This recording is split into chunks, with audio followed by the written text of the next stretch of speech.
यूं ही नहीं मिली आज़ादी, इसमें हमने लाखों कुर्बानियां दी और इस कुर्बानियों को आज हम लोग इस 15 अगस्त स्वतंत्रता दिवस के रूप में यहाँ हम लोग मना रहे हैं। क्योंकि भाषणबाजी तो बहुत होती है, लेकिन मैं कुछ दो चार जरूरी मुद्दों पे बात करूंगा कि यहाँ पे स्टूडेंट हैं, हमारे यहाँ टीचर्स लोग हैं, आम जनमानस भी लोग हैं।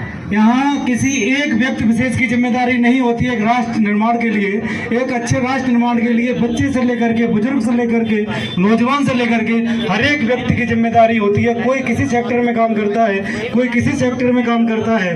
क्योंकि यहाँ शिक्षक का एक जिम्मेदारी एक और बढ़ के बन जाती है। अगर कोई माता पिता कुछ गलत करते हैं तो ज़्यादा से ज़्यादा वो अपनी एक संतान को बिगाड़ पाएंगे।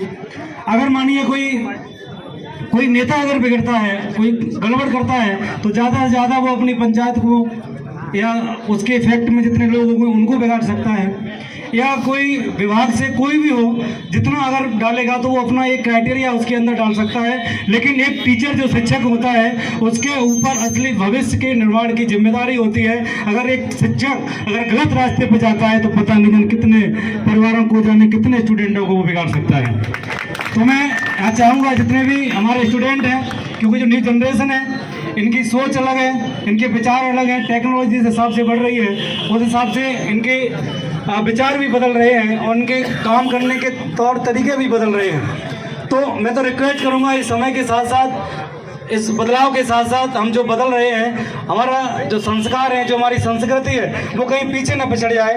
हम टेक्नोलॉजी का उपयोग करें, क्योंकि करनी पड़ेगी। अगर आप 100 किलोमीटर प्रति घंटे के एक्सप्रेस में चल रहे हैं तो वहाँ आप 40 किलोमीटर प्रति घंटे में नहीं चल सकते, पीछे वाला ठोक जाएगा तुम्हें। तो आपको स्पीड पे चलना है। लेकिन हमारी संस्कृति, हमारी सभ्यता और हमारे जो इसका हमारे क्षेत्र जो भी हमारे संस्कार हैं वो कहीं खो न जाए, कहीं हमारा विक्टिम न हो जाए उनका, इसका हमको विशेष ध्यान रखना है।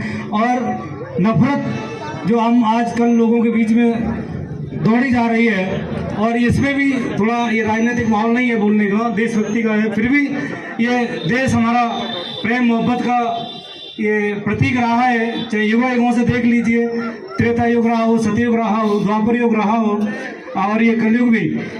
तो ये हमारी जो मिट्टी है हिंदुस्तान की, ये हिंदुस्तान की मिट्टी में नफरतों को जहर ज़्यादा दिन नहीं घोला जा सकता। यहाँ हम सब लोग प्रेम और मोहब्बत से ही यहाँ अपने वतन को आगे बढ़ा सकते हैं, हम लोग आगे बढ़ सकते हैं। क्योंकि ये राधा कृष्ण की भूमि है, ये सीताराम की भूमि है, शिव पार्वती की भूमि है। और इस भूमि पर हम जब तक रहेंगे जीवित, तब तक यहाँ इस माटी में मोहब्बत और प्रेम का चमन से ही, अमन चैन से ही हम जहाँ पे जीवन जी सकते हैं। और इसका कोई चारा नहीं है। आप मिलजुल के रहिए, एक साथ रहिए, आपका परिवार आगे बढ़ेगा, आप आगे बढ़ेंगे तो।